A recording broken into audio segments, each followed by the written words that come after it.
Hey everybody, welcome back. Marcus Graves back again with another reaction to The Haunting of Hill House, this time to episode 9, Screaming Meemies. Let's get on into it. Cold open. I wish I could just freeze them. Keep them just like this forever. Your arm's asleep? No, I'm...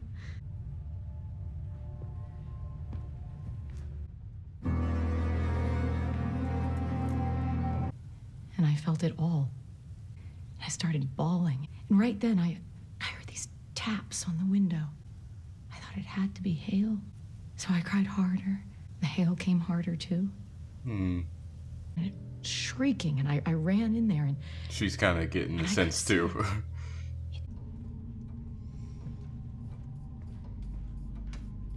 The clock, dude. Here. He wants to take some of my clothes. Oh! Not for me, for Abigail. You're not taking my Whoa. stuff for your imaginary friend. Right up in the window, or whatever that is. Don't shout. And I thought she'd like new clothes, and you have so many. Was that a little spill from Abigail the picture? isn't real, Luke. Tell Mom where Abigail Nice little lives. nod. You remember what we talked about before? About our dreams? They can spill. Just like a cup of water can spill sometimes. I'll be in my reading room if you need me. Which room is your reading room?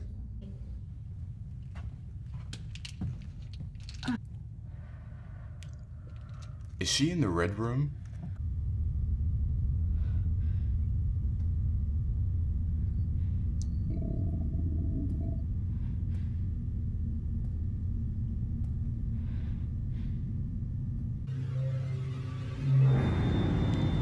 Oh. And that's the clothes he's wearing right now. Well, while he's trying to burn down the house. Nell saw it too.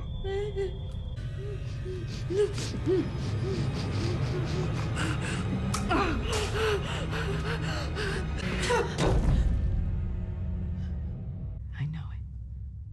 I don't know how I know it, but Her glass was full, wasn't I it? do. I mean, they were adults, so I didn't recognize them. Was this the night of the screwdriver?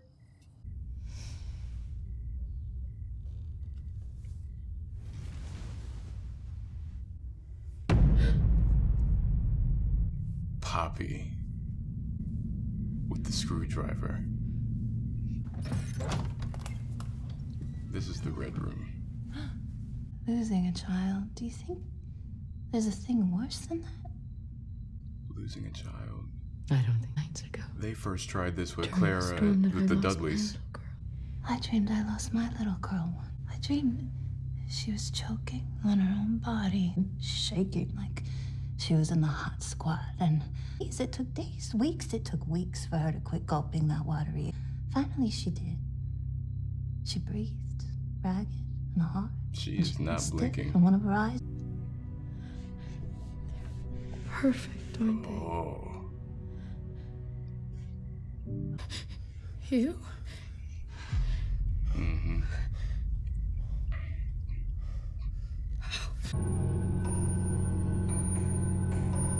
You're no longer fixing the clock, bro. What you doing? What if I dream that you kill us? What? Why the twins? Why not Steve and Shirley? Oh, I didn't see Or you. Steve and Theo? He's my line.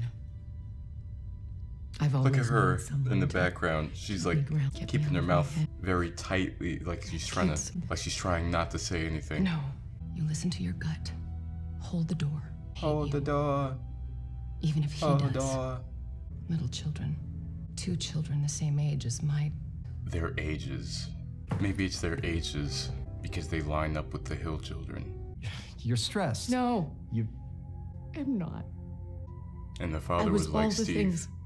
Wouldn't All listen. the familiar. I was stressed and excited and grounded and nervous and creative and proud. But all those colors, they're all gone now. There's Nothing. only one left. There's nothing else. I'm only scared. The void. Just like Nell.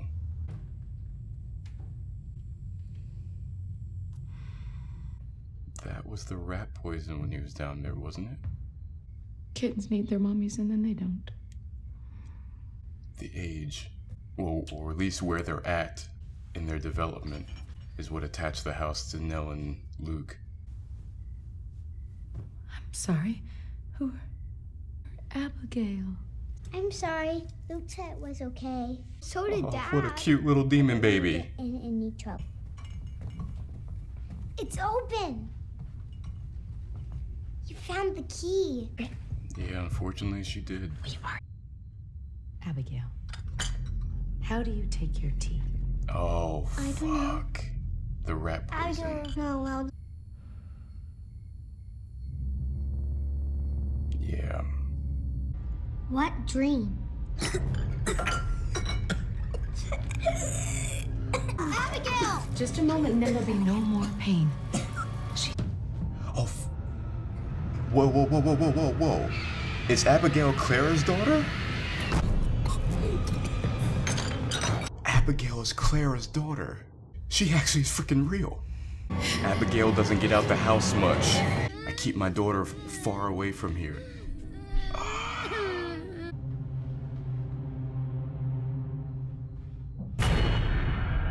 Holy shit.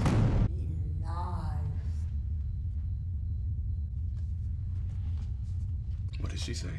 Poppy, she's a liar. Was something in the house actually reaching out to actually help?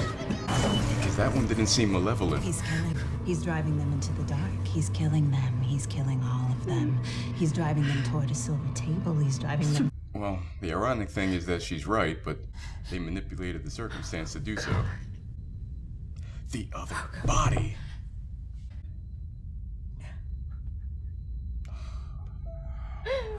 No.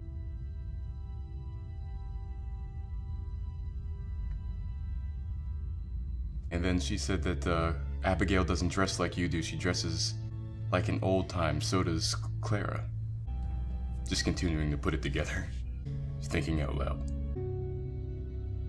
He's killing all of them. It's okay, sugar.